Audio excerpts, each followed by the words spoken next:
Good morning, grade 7. How are you all today? Today we will be talking about the South Indian kingdoms. What will we be talking about? We will be talking about the South Indian kingdoms.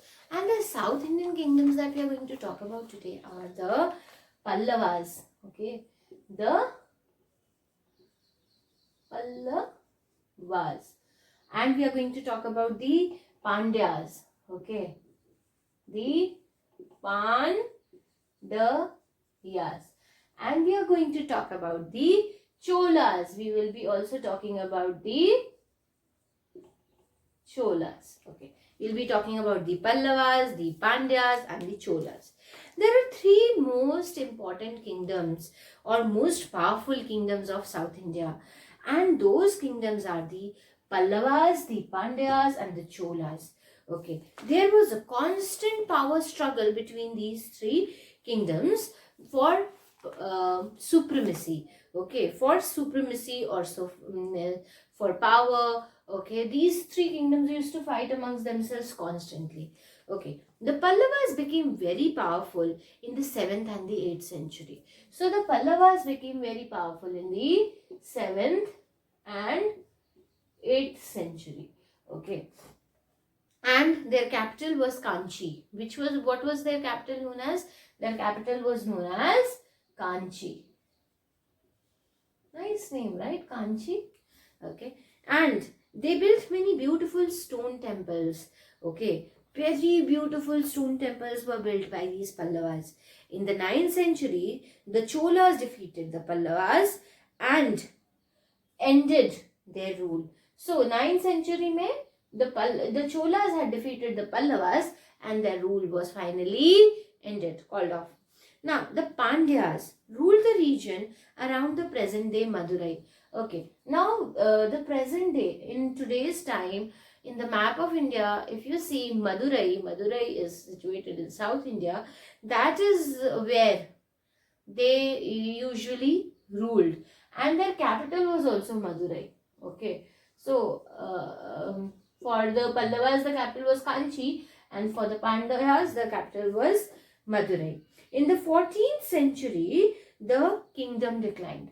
Now, this kingdom declined in the 14th century. This kingdom declined in the 9th century. Okay, Madurai was important center of learning. If you've ever been to South India, you will see that Madurai is still very important place.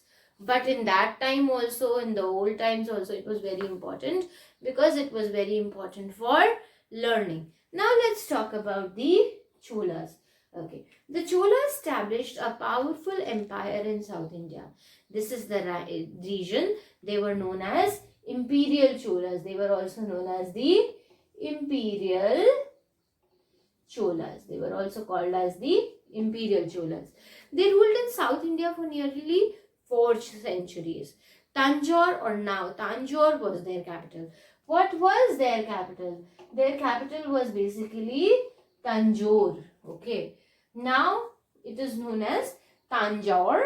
Okay. But just a spelling changes there. But it is still Tanjore. Rajaraja Chola and his successor Rajendra Chola made the Cholas the most powerful and the greatest power in the South India. One of the most daring campaigns of Rajendra Chola was in the southeast. For centuries, many merchants had been trading with various parts of the Southeast Asia and southern China.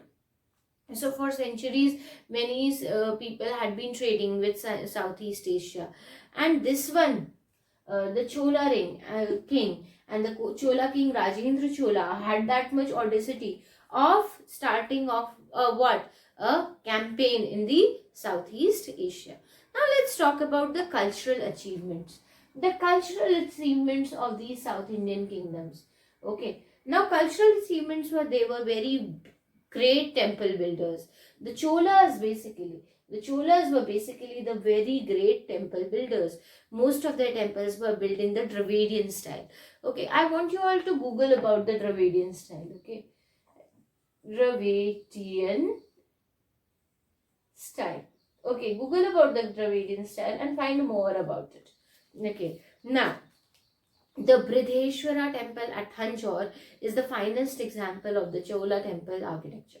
The temple is now considered as the World Heritage Site. The Cholas also excelled at making images of gods and goddesses with stone or bronze. The bronze images of Lord Shiva at Nataraj, Lord of Dance, is one of the finest specimens of the Chola art.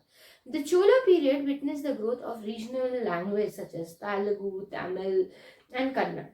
Agrarian expansion of the in Tamil region. Now, first we talked about the cultural achievements, and now we'll be talking about the agrarian expansion. Agrarian, the word agrarian actually means what? Agriculture. Now, agricultural expansion. There was some new developments in the field of agriculture. Most areas were brought under the cultivation. This was due to two developments. A lot of dry, barren forest was made fit for cultivation. Now these people, what they did was the dry, barren forest, they made it fit for cultivation. Irrigation facility was extended to these areas. Okay, the temples took lead in both. The temples took lead, matlab the temples took charge. They said that we will be providing for the water and we will be helping in providing for converting this barren land into fertile land. The Cholas had obtained a lot of money through donations which was invested in agriculture. Kings even granted lands in dry areas so that the grantees made efforts to provide irrigation. Now the Chola king, what did they do? Okay, they granted lands to the people so that they are interested in cultivating crops. Okay, and cultivating, making that dry land into fertile land. The growth of population during this period gave further impetus to agricultural expansion. Kings and rich temples built embankments to prevent flooding and canals to carry water to the fields. Now what did they do? Kings built embankments. Okay, kings, what did they also do? They made canals also. Okay, they made canals so that the water is provided to the fields. Okay, where the water is not there. Okay, so that this water can be used for production. Okay, with wells and tanks being constructed, irrigation facility was also improved. Water stored in tanks was released into channels for irrigating the fields. Now, water which was stored in banks, that was released into channels for irrigating the fields. Okay.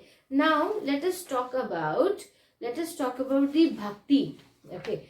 New philosophies and bhakti. Many new religious sects arose in this period. Okay. One thing that we've talked about this cultural achievement, agrarian expansion, and we'll be talking about the bhakti. Okay. Now, Bhakti Basava founded the Lingyata sect in the 12th century. Now, there was someone who was known as Basava and he formed the Lingyata sect. Okay, it is the Lingayata.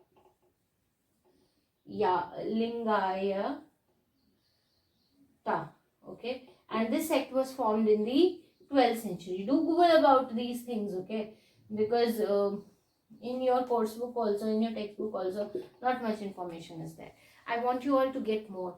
Shankaracharya preached the Advaita philosophy.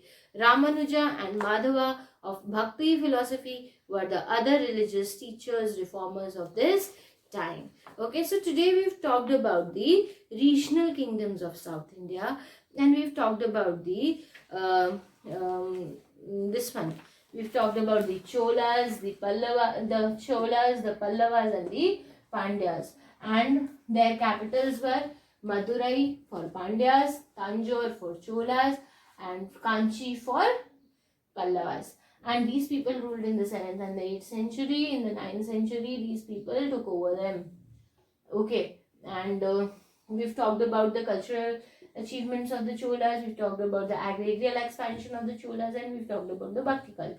Okay, please do a little research on these topics and please understand them in a little bit detailed way. Thank you so much. Happy learning.